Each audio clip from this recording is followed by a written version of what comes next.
Have you ever reached that point where even breathing feels like a conscious effort, where the alarm goes off, and instead of waking up you feel a heaviness in your chest that has nothing to do with sleep and everything to do with existence?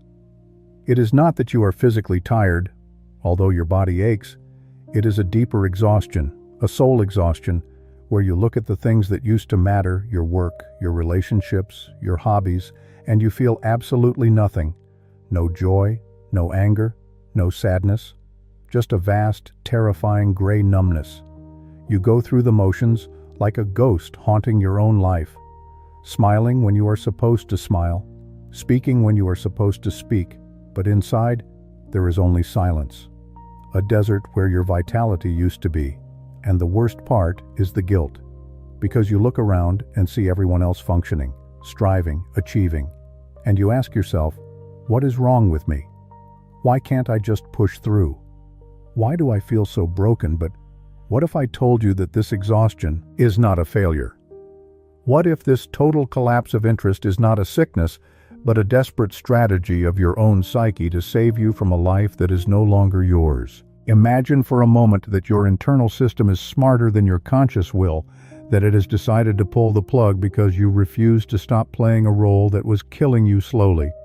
This is where the point lies when you feel too exhausted to care. It is because you have spent years caring about the wrong things, caring about images, about expectations, about keeping the peace, about being the good employee, the good partner, the good child, while your true self was starving in the basement of your subconscious. Carl Jung said, "The soul demands your folly, not your wisdom," meaning that your rational mind tries to keep everything in order, but your soul needs life. And when the gap between who you are acting as and who you really are becomes too wide, your psyche pulls the emergency brake. That is what you are feeling now, not laziness, but a forced withdrawal of energy, a retreat into the depths because the surface has become uninhabitable. Think about this deeply for a second. How much energy does it take to suppress your truth? How much vital force do you burn every single day, pretending that you are okay, pretending that you agree, pretending that you are satisfied with a mediocre existence? That compromise you make with reality consumes energy, like a fire consumes oxygen.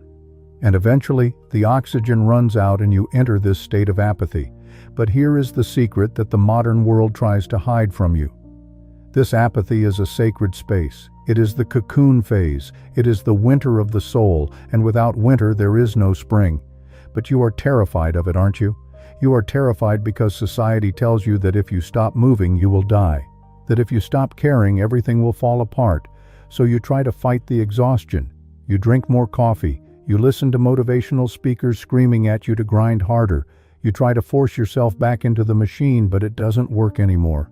The gears are stripped because your soul has gone on strike, and until you listen to its demands, nothing will move. This is the moment where most people break down, but it is actually the moment where you can break through if you understand the mechanics of your own mind. If this perspective is shifting something inside you, if you feel a resonance with these words, take a brief moment to click the subscribe button and join our community here. We explore the depths that others are afraid to touch. Your support helps us keep this light burning in the darkness. Now let's go deeper into this mechanism, because understanding it is the only way out. Jung spoke about the concept of libido, not just as sexual energy, but as psychic energy, the life force that drives us. When this energy flows outward towards the world, we are productive, social, and engaged. But when the world no longer aligns with our inner truth, this energy turns around. It flows backward into the unconscious. This is called regression, and it feels like depression. It feels like a loss of will, but it is actually a retrieval mission. Your energy has gone inward to find something you lost along the way, to find a new adaptation, a new way of being. Because the old way is dead and you are trying to animate a corpse. You are exhausted because you are carrying a corpse on your back, the corpse of your past self, the corpse of your old ambitions that no longer fit, the corpse of relationships that have expired, but you refuse to bury them You keep trying to revive them with your own life force, and that is why you have none left for yourself. The feeling of not caring is actually a mercy. It is your psyche numbing you so you can finally let go, so you can finally drop the heavy load you have been dragging up the mountain. Realize that your lack of motivation is a boundary. You were too afraid to set consciously, so your body set it for you. Your apathy is a massive no, shouted by your spirit against a life that feels fake. Consider the mask you wear, the persona, as Jung called it. We all need a mask to interact with society, to be polite, to function. But for you, the mask has become a parasite. It has grown so thick and heavy that it is suffocating the face underneath. You have become so good at being what others need you to be that you have forgotten what you are without the performance, and maintaining a performance 24 hours a day is the most exhausting thing a human being can do.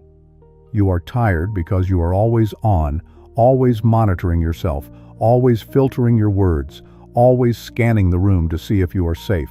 If you are approved of this, hypervigilance is a trauma response. It is not natural, and it drains your battery before you even get out of bed in the morning. So when the collapse comes, don't fight it. Welcome it. The collapse is the only thing that can crack the mask and let some air in. The world will tell you that you need to be fixed, that you need a pill or a vacation or a new strategy to become productive again. But Jung would tell you that you need to descend. You need to go down into the darkness of your own tiredness and ask it what it wants from you.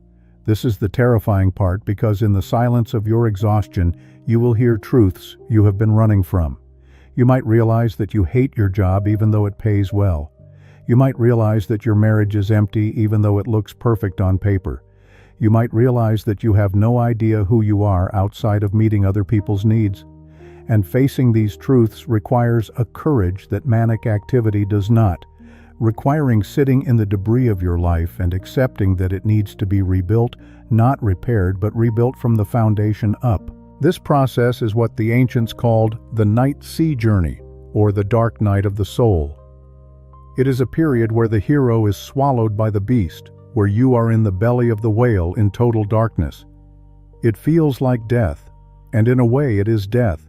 It is the death of the ego's illusion of control.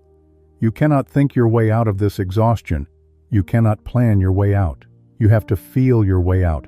You have to surrender to the current and let it take you to the bottom, because it is only at the bottom that you find the solid ground again. As long as you are frantically swimming on the surface trying to stay afloat, you are drowning in your own panic. But when you stop fighting, when you let yourself sink, you find that the ocean has a bottom, and there in the stillness you can rest. Truly, rest, not the rest of sleep, but the rest of ceasing the war against yourself. And this internal war is the primary source of your fatigue. You are divided against yourself. One part of you wants to scream and run away, and the other part is forcing you to sit still and smile. The friction between these two opposing forces generates heat, and that heat burns you out from the inside.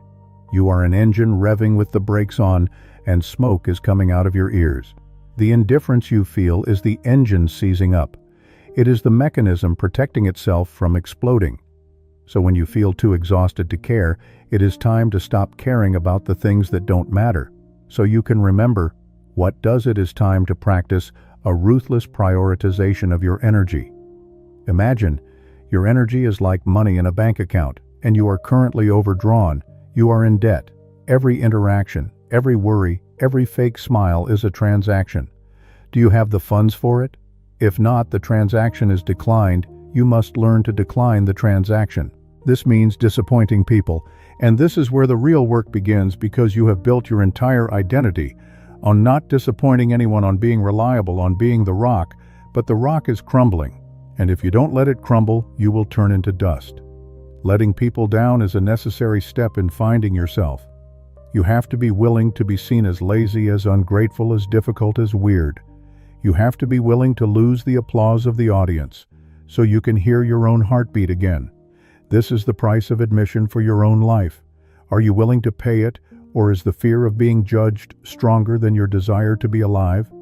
This is the question that stares at you from the ceiling at 3 a.m. If you are finding yourself in this description, if you feel that you are standing on the edge of this transformation, and you need a map to navigate this dark territory. Check the link in the pinned comment for a guide on reclaiming your shadow and your energy. Sometimes we need a lantern to see that the darkness is not empty, but full of potential waiting to be claimed. Now let's talk about what happens when you actually stop, when you withdraw your energy from the world and keep it for yourself. At first it feels uncomfortable, it feels wrong because you are addicted to the stress hormones, you are addicted to the adrenaline of crisis. Living. Calm feels boring, peace feels suspicious. You sit there doing nothing and your mind screams at you that you are wasting time, that you are falling behind. Behind? Who exactly behind the imaginary schedule you created to impress people who don't care about you? Realizing this is painful, but it is liberating. When you stop reacting to the external world, you start to hear the internal world. And at first, the internal world is screaming with neglected emotions. Anger, grief, resentment, fear, all the things you shoved down so you could keep working. They will come up and you will feel exhausted even more, because processing emotion is physical labor. But this is the good kind of exhaustion. This is the pain of a bone setting properly, not the pain of a bone being broken over and over again. This is where you meet your shadow. That part of you that you locked away because it wasn't nice or productive. Your shadow holds the energy you are missing. Jung said that the shadow is 90% pure gold. It is where your creativity, your aggression, your passion, and your power are hiding. You feel weak because you have amputated your own strength, thinking it was dangerous. You have been too good for too long, and being good has made you sick. You need to integrate a little bit of your badness, your selfishness, your ability to say, "I don't care," your ability to put yourself first without apology. This is not about becoming a villain, it is about becoming whole. A whole person has the capacity for kindness, but also the capacity for boundaries. A whole person can help others, but knows that they cannot pour from an empty cup. When you start to integrate this darkness, when you allow yourself to be tired, to be unproductive, to be grumpy, to be unavailable, something miraculous happens. The energy starts to return, but it feels different. It is not the frantic, nervous energy of the past. It is a slow, deep, grounded power. It is the power of the earth, not the power of electricity. It doesn't buzz, it flows. And this energy does not come from trying to please others. It comes from alignment with yourself. You start to do things, not because you have to, but because you want to. And if you don't want to, you don't do them. It sounds simplistic, but it is revolutionary. Imagine a life where you only say yes when you mean yes. Imagine the surge of power that comes from a truthful existence. People will notice the change, they will say you have changed, and they will say it like an accusation because you are no longer convenient for them. You are no longer the emotional vending machine. They can kick to get a free reaction, and this will make them angry or confused, but their confusion is not your problem. Your problem is guarding this new fragile flame of authenticity that you have kindled in the darkness of your exhaustion. You must protect it with your life because it is your life. You are learning to mother yourself, to father yourself, to be the guardian of your own gate. This state of exhaustion is also a detoxification process. Your psyche is purging the poison of inauthenticity. Think of it as a fever. The fever is not the sickness. The fever is the body burning out the infection. Your apathy is the heat burning out the lies you have told yourself, and once the fever breaks, you will be weak, but you will be clean. You will look at the world with new eyes. You will see the games people play, and you will simply not want to play them anymore. Not because you are better than them, but because you no longer have the energy to waste on illusions. You become efficient with your soul. There is a tremendous freedom in not caring about things that do not matter. When you stop caring about being popular, you become free to be real. When you stop caring about looking successful, you become free to be meaningful. When you stop caring about everyone else's emotions, you become free to feel your own. This is the paradox that by giving up the world, you gain your soul. Jung called this the pearl of great price. It costs everything you have, everything you thought you were, but it is the only thing worth having. So how do you navigate this? How do you get from the paralysis of exhaustion to the movement of life? You do it by doing small things that are true. You drink a glass of water, not because you should, but because you are thirsty. You stare out the window for 10 minutes because the clouds are interesting. You sleep until you are done sleeping. You say no to a dinner invitation without making up an excuse. You just say, "I can't make it," and you leave it at that. These small acts of truth are the bricks with which you rebuild your house. The old house was built on the sand of other people's opinions. The new house is built on the rock of your own needs. You must also learn to distinguish between ego tiredness and soul tiredness. Ego tiredness comes from wounded pride, from not getting what you want, from comparing yourself to others. Soul tiredness comes from neglect, from ignoring your calling. The cure for ego tiredness is humility, but the cure for soul tiredness is passion, but not the loud, flashy passion of movies. It is the quiet passion of interest. What are you actually interested in? Not, what should you be interested in? What pulls you naturally? Maybe it is gardening, maybe it is history, maybe it is doing absolutely nothing and staring at a wall. Follow that interest, however small, however unproductive it seems, because that thread is the lifeline thrown to you by yourself. Pull on it and it will pull you out of the abyss. Do not let the guilt eat you alive during this process. Guilt is the guard dog of the persona barking to keep you in line. Tell the dog to sit. You are not doing anything wrong by resting. You are not doing anything wrong by withdrawing. You are performing critical system maintenance without which the whole structure collapses. You are no good to anyone if you are dead inside, so your selfishness is actually the highest form of altruism, because only by saving yourself can you eventually be of any real service to the world again. But that comes later, much later. For now, your only job is to survive and to reconnect. The danger of this phase is getting stuck in the victim mentality, thinking that the world has done this to you, that your boss, your partner, your parents are the cause of your exhaustion, and while they may have contributed. The hard truth is that you allowed it. You signed the contracts, you agreed to the terms, you swallowed the poison voluntarily, acknowledging this is painful. But it empowers you. Because if you walked yourself into this forest, you can walk yourself out. If you gave your power away, you can take it back. Blaming others keeps you in the child state, waiting for a rescuer. But no one is coming to rescue you because no one else knows where you are. Only you are inside your own skin. Only you can feel the weight of it, so you must be your own hero. And the hero's journey starts with accepting the call to adventure, even when the adventure looks like sleeping for 14 hours a day. Eventually, the color will start to come back to the world. It happens slowly. You might notice the way the light hits the floor in the afternoon and feel a tiny spark of beauty. That spark is the sign that the libido is turning outward again, that the winter is ending, but do not rush the spring. If you force the flowers to open, they will freeze. Wait until the energy is undeniable. Wait until you cannot help but move. Action that comes from overflow is powerful. Action that comes from deficit is destructive. Wait for the overflow. Trust the timing of your soul. It keeps time differently than your watch. Your watch measures hours. Your soul measures transformation. And when you do return to the world, do not go back to the same structures that broke you. You must change the environment. You must change the agreements you might need, a different job or a different relationship, dynamic or a different way of living. You cannot heal in the environment that made you sick.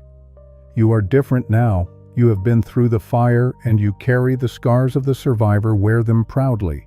They are proof that you faced the nothingness and didn't blink. Remember that you are not a machine designed to produce. You are a garden designed to grow. And gardens have seasons. They have times of bloom and times of decay, times of harvest and times of fallow earth. The fallow earth looks empty, but down deep in the soil the nutrients are being replenished, the roots are expanding, life is preparing for the next cycle. Your exhaustion is your fallow time. Respect it. Honor it.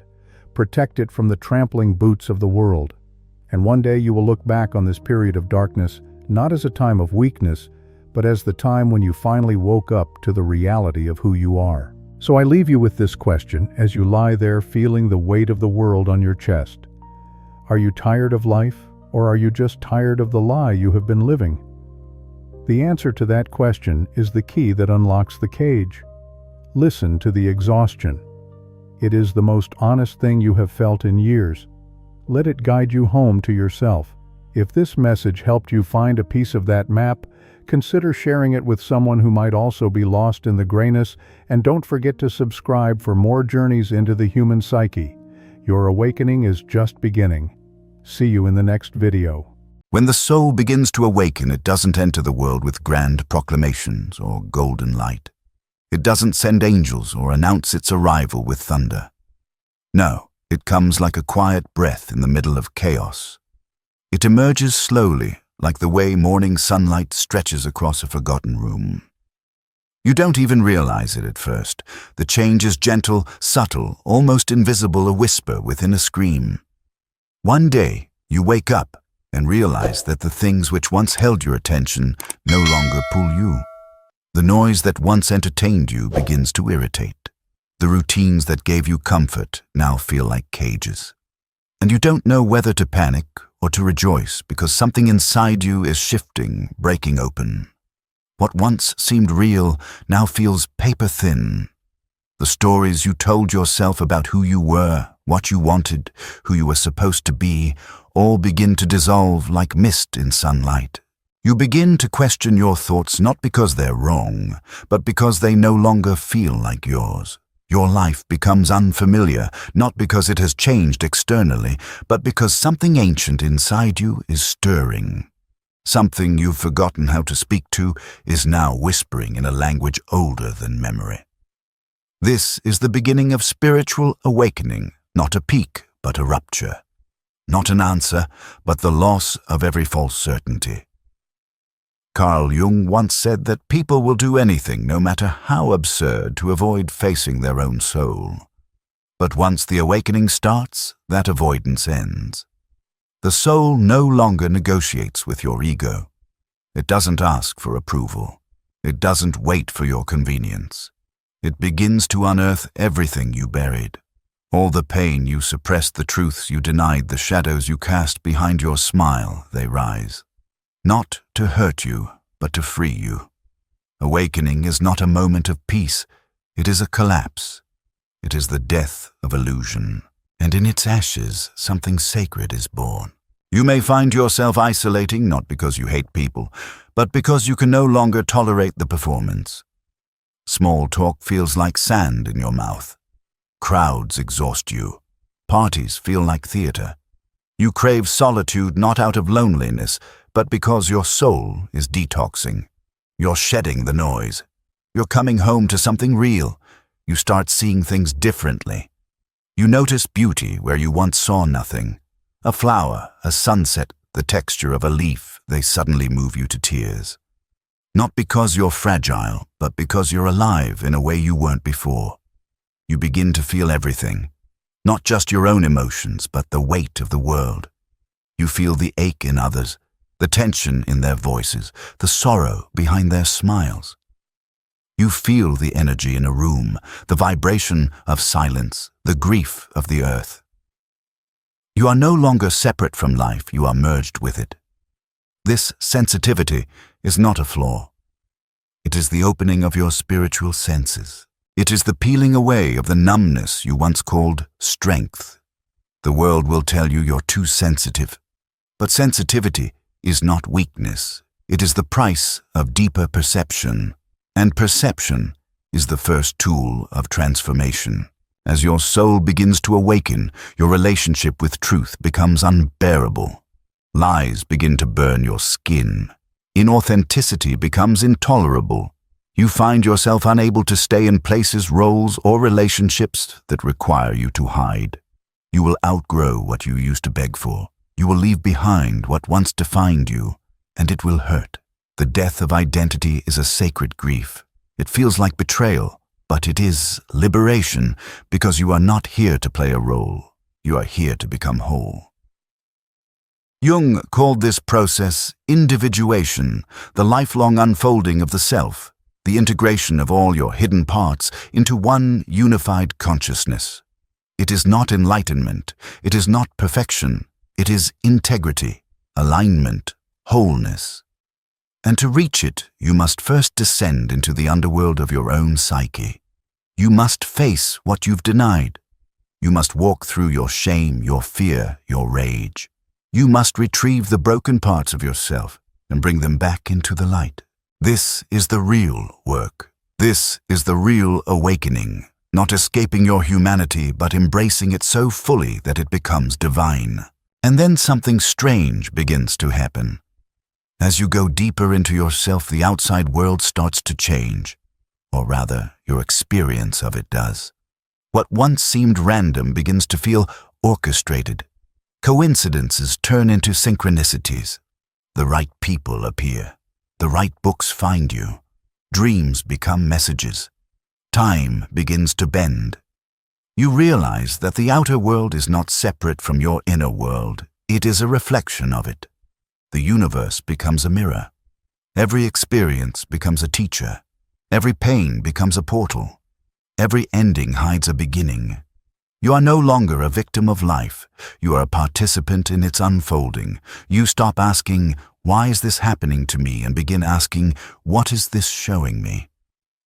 This shift in perception is radical.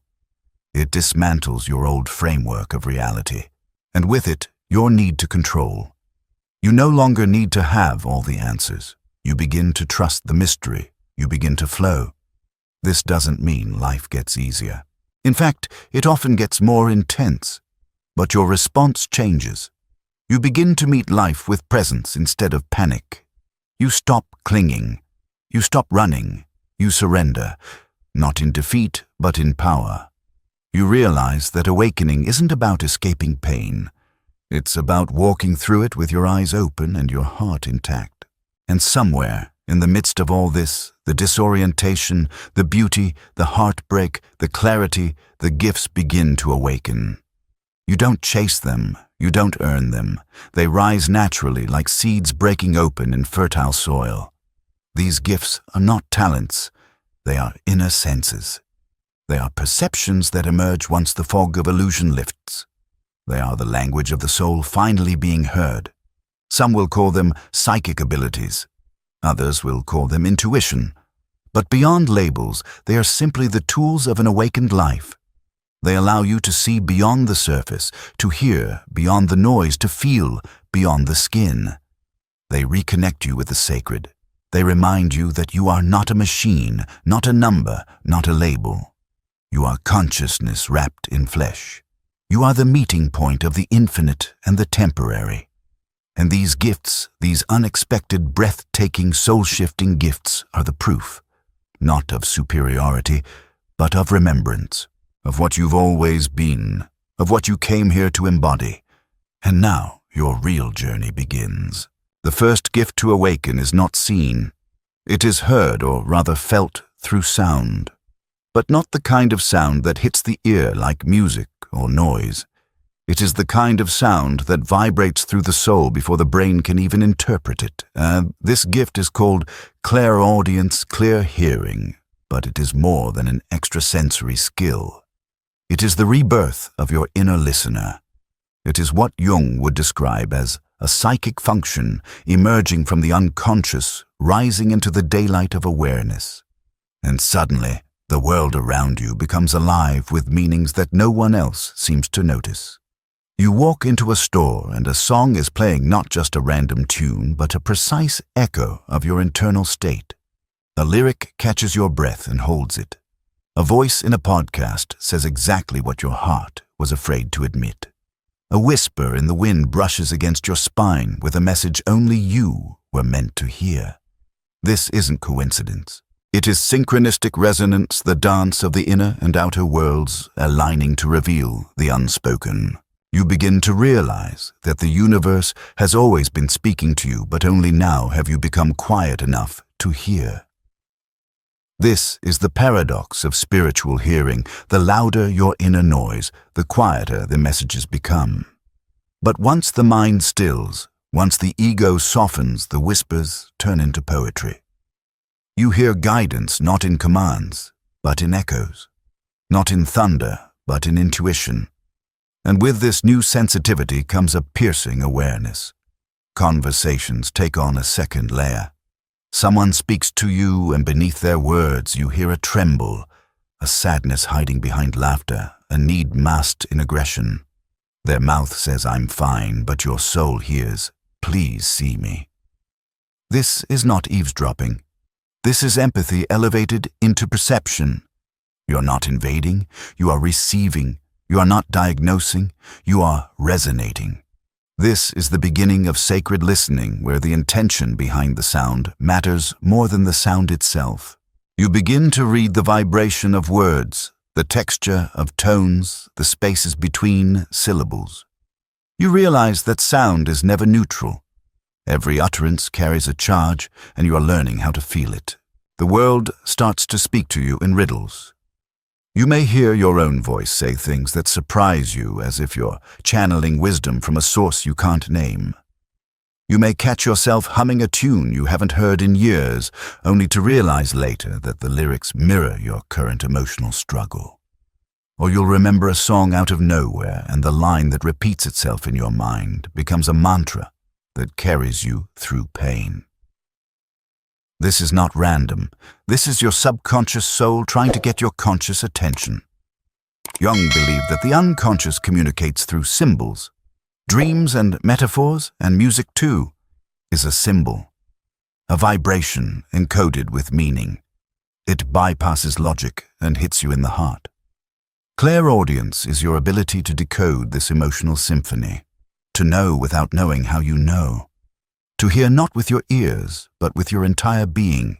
You may also begin to feel drawn to certain types of sound. Nature will soothe you in ways it never has. The rustle of leaves, the hum of bees, the rhythm of rainfall, they will sound like prayers. Mechanical sounds, harsh voices, and artificial environments may start to feel like spiritual toxins. Your nervous system begins to reject anything dissonant. This is your energetic hygiene sharpening. You're not becoming fragile, you're becoming finely tuned. You are learning to protect your sacred hearing from distortion. You'll start curating your auditory diet as carefully as what you eat. You'll choose silence over noise, sincerity over volume, resonance over performance. You may find yourself sitting in stillness not because you're bored, but because in that stillness, a deeper voice begins to speak. The voice of your own intuition. The voice that had been buried under years of cultural programming, trauma distraction. And now it's rising. Clairaudience is not about mystical channeling or hearing ghosts, although for some it can go there. At its core, this gift is about attunement. You are tuning your instrument, your soul, to the frequency of truth. And truth often hides in the quietest places. In the subtle tremor of a sentence, in the child who stops laughing too quickly, in the silence after someone says they're doing great. You begin to notice that the most profound messages are the ones nobody says out loud. You learn to sit with people and hear what they cannot articulate. You become a witness to their inner world, not through questioning, but through presence. This is not magic. This is deep psychological attunement. Jung knew that our unconscious often communicates in slips, projections, fragments. Your gift is that you catch them. You listen not for what is said, but for what is hidden underneath. And as your clairaudience deepens, you will hear yourself differently. Your inner monologue will shift. The voice in your head, once critical, chaotic, or reactive, will become wise, calm, sacred. You will start to notice which thoughts are yours and which were planted by others. You'll begin to speak to yourself with reverence. You'll start to trust your inner counsel more than any external validation. And in time, that inner voice will begin to sound less like you and more like your soul. It will guide you gently but firmly into alignment. It will nudge you toward conversations that matter away from those that drain you. It will lead you toward truth even when it's uncomfortable, and you will listen. Because you will remember that this voice has never lied to you. It only ever wanted you to return to yourself. The beauty of this gift is not that it makes you special, but that it makes you responsible. Once you hear what others don't, you cannot unhear it. You cannot go back to shallow conversations or surface-level truths. You are called to hold space for others, not by offering advice, but by being the ear that hears what their own voice cannot. You are called to reflect back the resonance of truth, to speak with intention, to offer words that heal. Because you know now words are spells. Sound shapes reality. And with every word we either build or destroy. With this gift, you become more than a speaker. You become a vessel for clarity, for frequency, for healing. You do not need to be loud to be powerful. You only need to be true. This is the gift of sacred hearing. It is not given. It is remembered. It is not a tool to impress, but a compass to navigate the unseen. It tunes you into the emotional undercurrents of others. It teaches you when to speak and when to stay silent, when to reach out and when to let someone find their own rhythm. It connects you to something greater, a field of meaning that pulses through all things. And as you deepen into it, you realize the universe has always been singing. You were just asleep. But now, with awakened ears and an open heart, you can hear it. The song beneath the noise, the voice beneath the voice, the truth beneath the words, and that, perhaps, is the beginning of everything. The second gift does not come to you with sound. It comes with light. Not the kind of light that shines outward, but the kind that ignites behind your eyes. The kind of light that reveals what has always been hidden, not because the world changed, but because you did.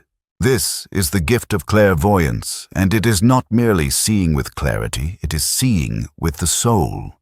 It is the reawakening of your inner vision. It is the removal of veils, not from the world, but from your perception of it. Clairvoyance is not fortune-telling.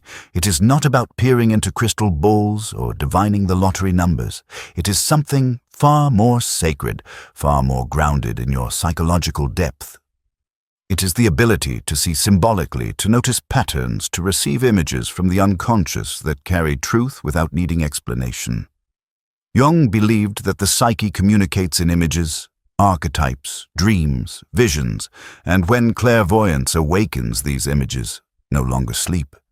They appear in waking life, in flashes, in insights, in the stillness of a moment that feels charged with revelation. You may begin to experience moments of inner knowing that defy logic. You're thinking of a question and suddenly a visual appears in your mind's eye, an image, a metaphor, a symbol. You're unsure where it came from, but it lingers, it feels significant. And then you realize it holds the answer you are seeking, not in words, but in vision. This is not imagination, this is not fantasy. This is archetypal intelligence, the deeper mind showing you what the surface mind could not grasp.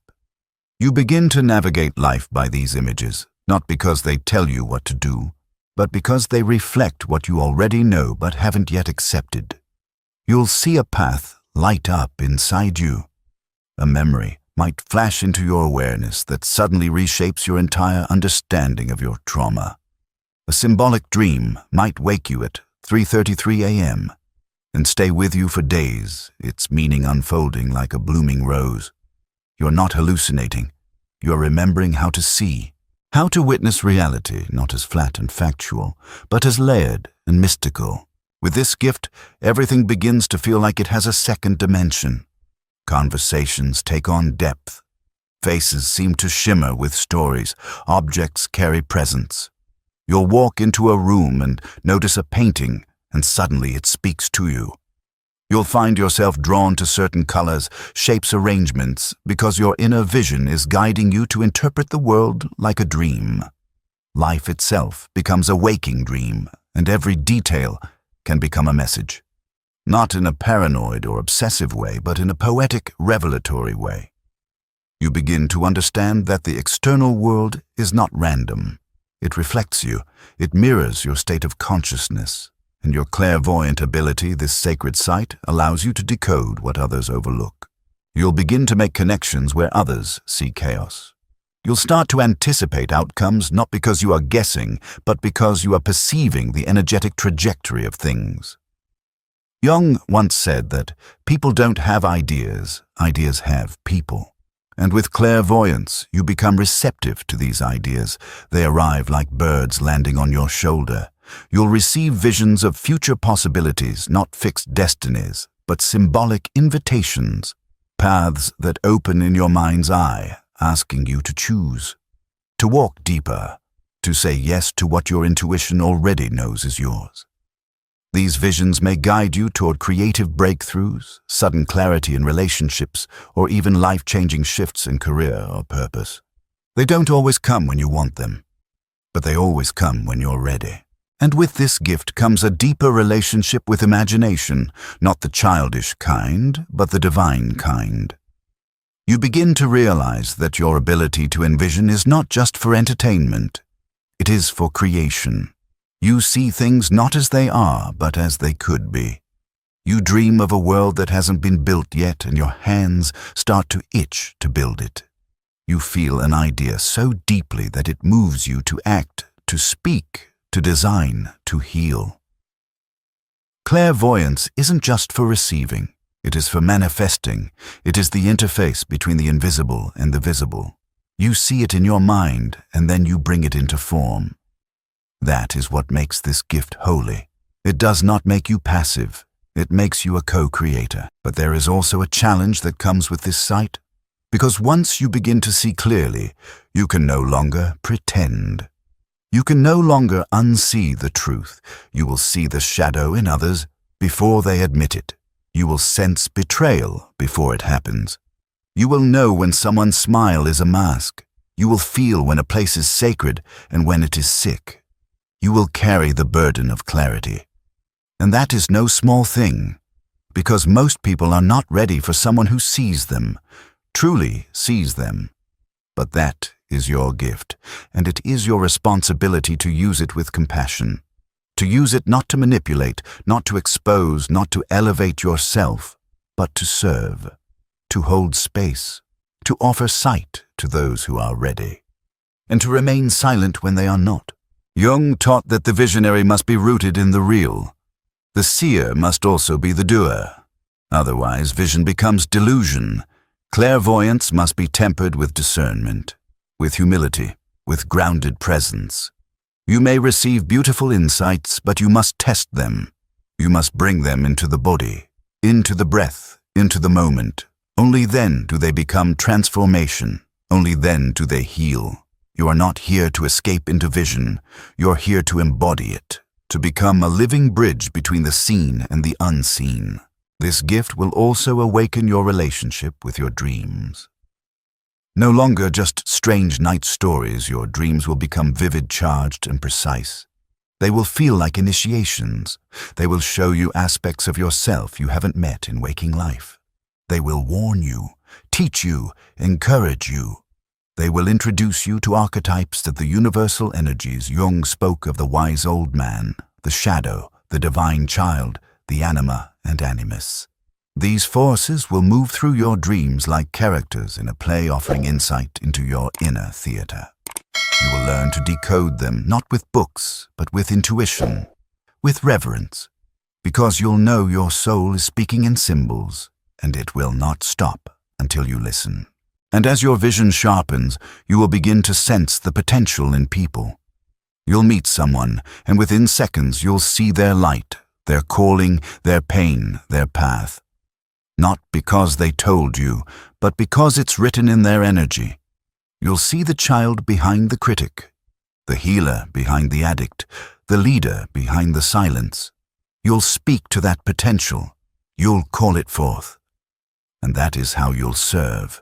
Not by fixing, but by seeing, truly seeing, with eyes that have burned through illusion, with sight that has learned to love the real. Clairvoyance is not a trick. It is not for spectacle. It is for those who are willing to see the world as it is layered, symbolic, sacred. It is a gift for those brave enough to live with eyes open even when what they see is painful. It is for those who know that truth is not always beautiful, but it is always freeing. And once this gift awakens in you, you will never again settle for surface-level life. You will search for the deeper story. You will find light in places others have abandoned. You will create visions that heal, that guide, that awaken. And so you will walk the world not just as a person, but as a visionary. Not just as someone who sees, but someone who reveals.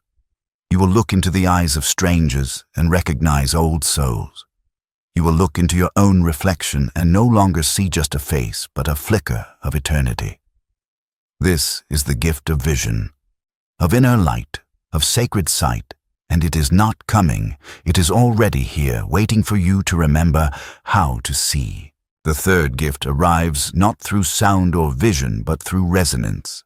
It is not something you see or hear. It is something you feel with your entire body, as if your skin has become a sensor, your chest a compass, your nervous system a finely attuned instrument. This is the gift of vibrational sensitivity, and it is as ancient as it is misunderstood. Jung never used the term vibes or frequency, but his work on psychic energy, the flow of libido, the charge behind archetypes, the emotional tone of symbols, all pointed toward the fact that we are not just thinking beings, but vibrating beings. Everything we do, say, think, or feel sends ripples into the invisible field that surrounds us. And when you awaken spiritually, you begin to notice these ripples. You begin to feel what is not being said. You begin to sense truth in the space between words. You step into a room, and without explanation, you know something happened here. Something is off, or something is sacred, or something is being hidden behind the walls. You can't explain it with reason, but your body knows, your breath knows, your intuition rings like a bell, clear, quiet, undeniable. At first, this sensitivity feels like a burden. Crowded places overwhelm you. Superficial conversations feel like noise. You might cry without knowing why. You might leave a gathering and feel exhausted, drained, disconnected, not because anyone hurt you, but because you absorbed everything. The anxiety that isn't yours, the fear hiding beneath someone's cheerful tone, the heaviness in someone's aura. You are no longer protected by ignorance. You are now exposed to the subtle field of reality. You're reading the room even when no one is speaking. You feel the energy of a house before you even step inside. You sit across from someone and your whole body tightens, not because of anything visible, but because your soul recognizes something misaligned. This is not paranoia. This is perception, and it requires maturity. Because to feel everything is not to fear everything, it is to understand what is present and then choose your response consciously. Vibrational sensitivity means that your guidance system is no longer external. It is somatic. It is embodied. It is deeply rooted in the language of sensation. You begin to trust your chills. You start paying attention when your stomach clenches, when your jaw tightens, when your heart expands. You realize these aren't random bodily reactions, they are messages. The body becomes a sacred text, and sensation becomes scripture. Jung believed that the body holds what the mind cannot process, that the unconscious is not just mental, but also physical. And when you awaken, your body starts speaking, loudly. It tells you where your boundaries are. It tells you when you're safe. It tells you when you're lying to yourself. And it tells you gently but relentlessly when it's time to leave, time to rest, time to let go. Your body becomes your oracle, and your job is to listen. You may also start to feel more connected to nature, not in a poetic, abstract sense, but in a visceral, electrical way. You feel calmer in the forest, grounded near the ocean, held under the stars, not because it's aesthetically beautiful, but because the frequency is pure. Nature vibrates in truth. It is not performing, it is not pretending, and your soul remembers this rhythm. When you stand barefoot on the earth, your nervous system regulates. Your breath deepens, your mind quiets. You're no longer separate, you're home. This is vibrational alignment. And you start to realize it's not just people who hold energy. Places do, objects do, memories do, stories do, Everything vibrates, everything speaks in the language of energy, and you with this gift are becoming fluent in it. But this gift is not only about receiving energy, it is also about influencing it. You start to understand that your energy affects others, that your presence shifts the field, that your silence can calm a storm, that your groundedness can de-escalate tension. You realize that healing is not always about saying the right thing. Sometimes it's about being the right frequency. Being a presence so steady, so clear, so honest, that others begin to regulate just by being near you. You become a tuning fork for others, not by effort, but by embodiment. Because when you are in alignment, others feel safe to return to theirs. You will also find that this sensitivity draws you toward practices that honor the subtle body. You may feel called to energy work, breath work, sound healing, Reiki, Tai Chi, or somatic therapies. These are not hobbies, they are disciplines for managing your instrument. Because make no mistake, sensitivity without discernment becomes chaos. You must learn to clear your field, to protect your space, to distinguish what is yours from what is not. Jung said that every transformation requires sacrifice. And for this gift to fully awaken, you must sacrifice your addiction to noise, to busyness, to the need to be understood by everyone. You must sacrifice the parts of you that once tolerated energetic violence in relationships, in jobs, in yourself. You will start to say no more often. Not out of cruelty, but out of necessity. You'll become selective not because you're judgmental, but because your soul demands coherence. And coherence is the soil in which this gift grows. You may also start to notice that your thoughts have energy. That intention carries weight. You think of someone and they text you. You speak words of anger and the energy lingers in the room. You realize that your emotional hygiene matters. That your thoughts aren't just internal, they ripple. And so you begin to take responsibility, not to be perfect, but to be intentional, to choose your thoughts like seeds, to speak with care, to think with clarity, to feel with presence. Because now you know everything you are sends signals into the field, and the field responds. This awareness leads to deeper self-respect. You stop forcing yourself into environments that fracture your energy. You stop proving yourself to people whose frequency rejects your truth. You stop seeking validation from places that deplete your spirit. You begin to walk away more easily, to rest more often, to say less and mean more. You begin to walk in the world like someone who knows they are sacred not because of ego, but because of resonance. You vibrate differently, and others notice. Some will be drawn to you, some will be repelled. That is not your concern. You're no longer here to be palatable. You are here to be whole. And in time, you begin to transmute energy. You walk into a tense room and without saying a word, the energy begins to soften. You sit with someone grieving, and they cry not because of what you say, but because of how your presence gives them permission to feel. You hug someone and they collapse into release. This is alchemy. This is sacred work. And it is not always visible, but it is always real. This is the gift of vibrational sensitivity. It is not weakness. It is wisdom. It is not emotional fragility. It is energetic intelligence. It allows you to navigate the invisible realms of human experience with grace, with empathy, with power. It teaches you to trust your gut, to honor your body, to protect your field, to serve through frequency. It is the reminder that everything is energy, that your presence is medicine. That feeling is not just personal, it is cosmic. And you, dear soul, are no longer blind to it. You are awake, and the field will never feel the same again. The fourth gift is the one that most frightens people, not because it's dark, but because it strips away the illusion of control. It is not always welcome, and it rarely arrives gently. It does not ask you if you're ready. It simply appears, and when it does, everything changes. This is the gift of precognition, the deep inner knowing of what's coming before it arrives. It's not about predicting the weather or reading tarot cards for sport. It's not about ego entertainment or guessing games. It's about timing divine archetypal psychic timing. It is about aligning your awareness with the movement of the unconscious, with what Jung might describe as the objective psyche, the deep psychic reservoir that connects all human beings and all events past, present, and future across a field of meaning we cannot fully measure. When you awaken spiritually, you no longer experience time as a straight line. Time becomes layered. You remember something you haven't lived yet. You dream of someone before they enter your life. You feel the pull to move, speak or act, and later you understand why.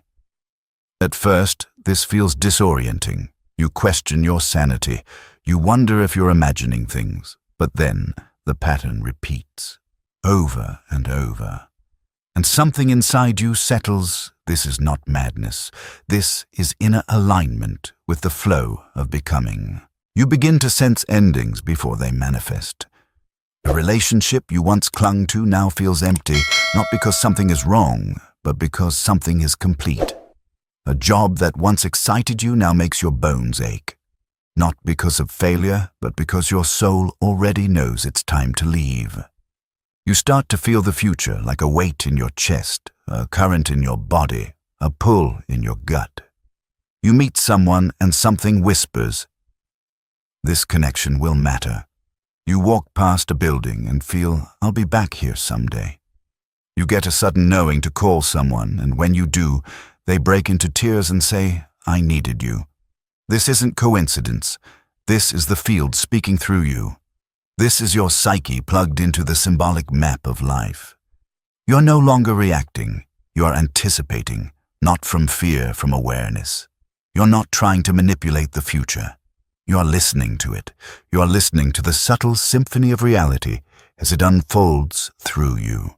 But this gift, like all deep truth, comes with weight. Because knowing what's coming doesn't mean you can always stop it. Sometimes you see a heartbreak before it happens. You feel the distance growing in someone you love, and your chest tightens for weeks before they finally walk away. You sense the death of a season long before the leaves begin to fall. You sense danger even when everything looks fine. And when others say you're being dramatic, anxious, paranoid, you know deep down you're not. You're just ahead of the timeline. You're feeling what others will only understand weeks, months, or years from now. And that is lonely. Precognition doesn't make you popular. It makes you honest. It makes you still. It forces you to surrender not to what is, but to what must be. There is a grief that comes with this gift. The grief of watching people walk paths you know will lead to pain and knowing you cannot stop them. The grief of seeing someone's betrayal before it happens and having to love them anyway until the truth reveals itself. The grief of knowing you've outgrown something but staying just a little longer to honor its process. Precognition does not remove your humanity. It deepens it. It makes you witness the unfolding of life with eyes wide open. Jung said that the greatest burden of the self is to become conscious. And this is what it means to carry this gift, to be conscious, not only of the now, but of the not yet. And yet there is also power here. There is peace in preparation. You begin to trust your timing in a way the world does not teach. You no longer force doors open. You wait, you observe, you follow the breadcrumbs of intuition. You move when it's time, not when fear says hurry. And things begin to align. Not always quickly, not always neatly, but with resonance. You find yourself at the right place at the right time, saying the exact words someone needed starting a project just before the window of opportunity opens. You don't always know why, but you trust. You know the feeling. You've learned the rhythm. You understand the symbols. And you act not from logic, but from knowing. Sometimes this knowing arrives in dreams. Jung said dreams are the guiding words of the soul, and for you they become prophecy. Not in a literal sense, but in a symbolic one. You dream of water overflowing and wake up to emotional floods in your life. You dream of a door closing and the next day an opportunity ends. You dream of an unfamiliar face and that person appears in your reality weeks later. These dreams feel different. They are thick with presence. They linger in your bones. They feel like memories from a future you haven't lived yet. And as you learn to interpret them, you stop fearing the unknown. You start dancing with it. With time, you also learn to filter. Not every impulse is precognition. Not every worry is intuition. This is the challenge of the gift discerning signal from noise. You begin to distinguish between true foresight and fear, between inner wisdom and old trauma replaying itself. You learn to ground, to breathe, to ask, is this intuition or is this projection? And slowly your accuracy sharpens. Your channel clears, your body becomes your instrument, your dreams become your classroom. Your life becomes a living oracle. But perhaps the most sacred aspect of this gift is how it aligns you with purpose. You stop living reactively. You start living rhythmically. You feel the turning of your seasons before they bloom. You prepare before others feel the shift. You plant seeds before the rain. You begin to flow with life, not against it. You no longer wait for signs. You become the sign. You become the one who knows not everything, but enough to act with reverence, enough to move with intention, enough to bow to the mystery and still walk forward. You realize that precognition is not about predicting. It is about preparing. It is not about certainty. It is about surrender. And it is in that surrender that you find strength.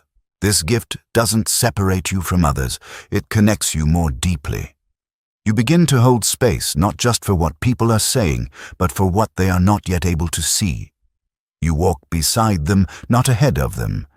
You offer your insights with humility. You don't try to control their journey. You honor it. You share what you know when the moment is ripe. You plant seeds of awareness and release the outcome. You become a guide not by declaring, but by listening, by trusting, by being in tune with the unfolding. This is the gift of precognition, the gift of sacred knowing. It is not flashy, it is not loud, it does not seek attention, it seeks truth, and once it awakens in you, you will never again be able to ignore the quiet hum of what's to come. You will feel it in your bones, you will hear it in your dreams, you will taste it in your silence, and you will carry it not as a burden, but as a blessing. A sacred trust between your soul and the source of all things. And in that trust, you will find your way. The final gift is the most intimate, the most human, and also the most divine. It does not arrive through the ears or the eyes or even the body's energetic field. It arrives through the heart, not the beating muscle in your chest, but the luminous center of your being that feels everything. The part of you that has cried for strangers, that has ached for someone who couldn't explain their pain, that has sat in a room full of laughter and still felt the grief no one named. This gift is called clairsentience, clair feeling, but to call it that is almost too small for what it truly is. It is the soul's direct contact with the invisible emotional world of others. It is your capacity to become someone else's inner experience without losing your own. It is not sympathy. It is not projection. It is sacred empathy embodied, alive and awake. Jung believed that every human being carries within them the collective experience of the species. What one person feels we all feel if we're open enough to receive it. And with this gift, you become radically open. Not because you choose to, but because your heart has cracked wide enough to hold the sorrow of the world. At first, this gift feels overwhelming. You feel things you can't explain. You walk into a room and immediately sense tension, joy, anxiety, or rage, even if no one says a word. You hug someone and their grief floods into your bones. You touch an object and it carries emotional residue. You sit beside a friend and even in silence, you know something is wrong. They may deny it, they may not even know it themselves, but you feel it like it's yours, because in that moment it is. Clairsentience makes you a vessel, a channel, a translator of unspoken truths. You do not just observe someone's emotions, you become them. You carry them, you reflect them. And sometimes you suffer with them, not out of obligation, but out of sheer sensitivity. The kind of sensitivity that the world has labeled as too much. But there is no such thing.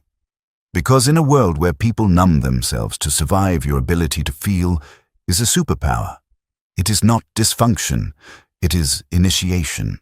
You begin to understand that emotions are energy, that they move like water through the human field, that they are meant to flow, not be trapped, denied, or discarded. And so when someone can't feel their own grief, your body volunteers to feel it for them. When someone refuses to cry, your eyes well up. When someone smiles through pain, your chest tightens. This is not weakness. This is sacred service.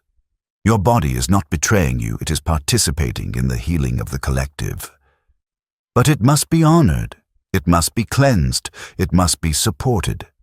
Because without boundaries, this gift can become unbearable. You must learn to feel without drowning, to hold without absorbing, to offer your presence without losing your center. You must learn to return to yourself after carrying someone else's storm, because you are not here to save. You are here to see, to feel, to witness, and through that, witnessing to heal. This gift deepens your understanding of love. Not the romantic kind, the kind that doesn't need words. The kind that sits in silence, touches. A hand holds a gaze and in that moment speaks louder than any language. You become the person others come to when they can't articulate what they're feeling. Because they don't need to. You already feel it. You already know. You say the thing they didn't know they needed to hear. You offer the exact type of presence their nervous system was starving for. You become a sanctuary, not because of your training or knowledge, but because of your authenticity. Your capacity to feel without judgment, to sit in pain without needing to fix it, to hold grief without shrinking from it. This is rare, and it is holy. You are not just a person anymore. You are an emotional mirror reflecting the hidden, the rejected, the sacred in others.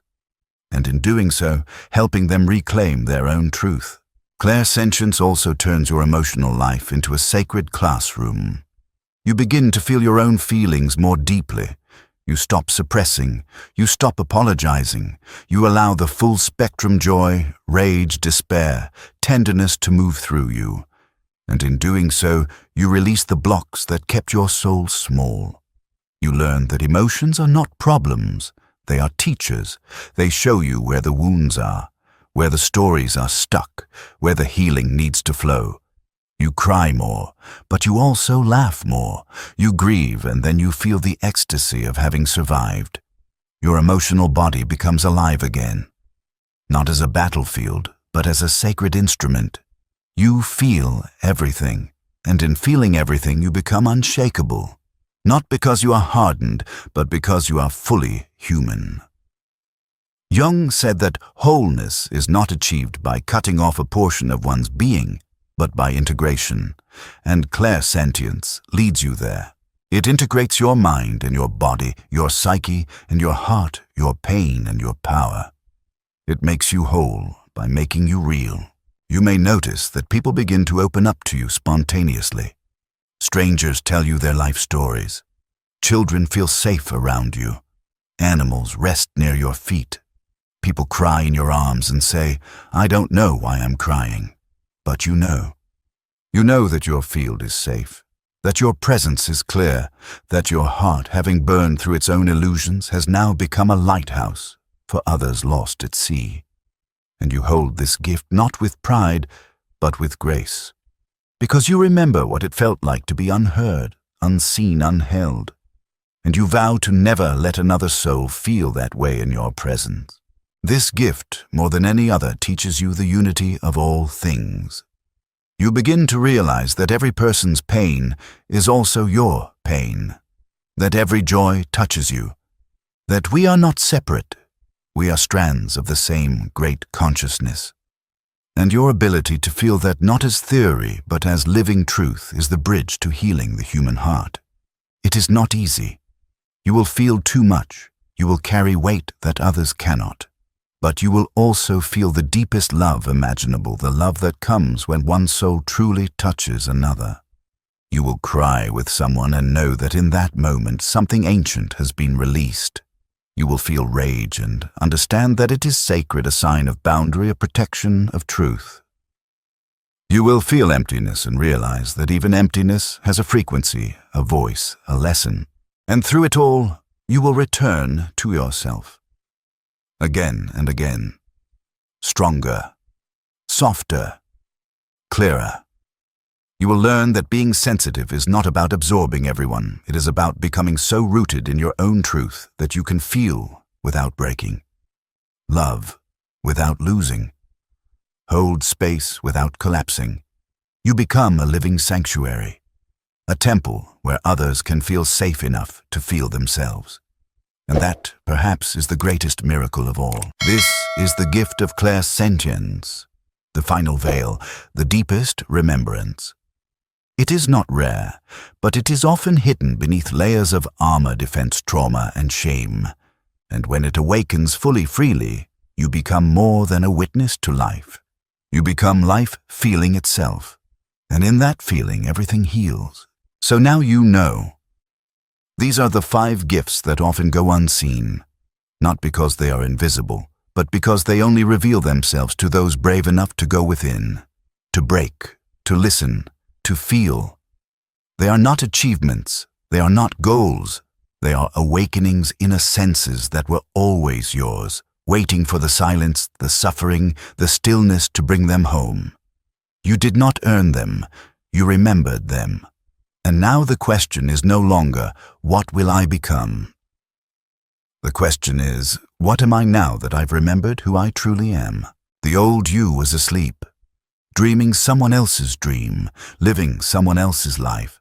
But now you awaken, and the world will never look the same again.